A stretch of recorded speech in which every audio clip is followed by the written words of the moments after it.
اگر هر شب کمتر از 6 ساعت میخوابید، مغز شما چه اتفاقی رو تجربه میکنه؟ برخلاف تصورتون وقتی که شما خواب هستید، مغز شما خاموش نیست، بلکه بیداره و مشغول پاکسازی و ترمیم خودشه. اولین چیزی که مغز با کمخوابی از دست میده موضوع حافظه هست. تا حالا براتون پیش اومده شب قبل از امتحان برای چندین ساعت مطالعه کردین، یک خواب مختصر 1 یا 2 ساعته داشته باشین و بعد فردا صبح بیدار بشین انتظار داشته باشین من شب قبل اینقدر زمان گذاشتم روی مطالعه، پس الان باید خیلی آماده امتحان باشم. ولی بالعکس میبینین هیچ چیزی یاد شما نمونده، احساس میکنین حافظه شما درست عمل نکرده و این دقیقاً به دلیل اون کمخوابیه. چرا؟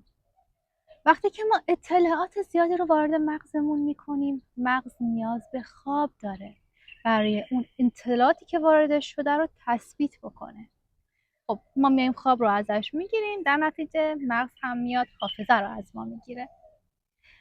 پس دفعه بعد که خواستین شب امتحان تا صبح بیدار بمونین، یادتون باشه 1 ساعت خواب بیشتر مفیدتر از 1 ساعت مطالعه بیشتر.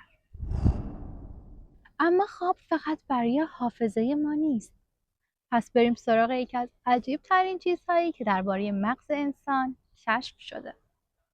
مغز انسان مثل هر عضو دیگه‌ای وقتی که فعالیت میکنه مواد زائد از خودش تولید میکنه. یکی از این مواد زائد اسمش بتا آمیلوئید هست. یک نوع پروتئینه که وقتی تجمعش در مغز ما زیاد بشه و نتونه در حین خواب دفع بشه، موجب بیماری آلزایمر میشه. دقت کنید، منظور من این نیست اگر ما 1 شب نخوابیم فردا صبحش دچار بیماری آلزایمر میشیم. تجمع طولانی مدت این پروتئین در مغز ما میتونه بیماری آلزایمر رو با خودش به همراه بیاره.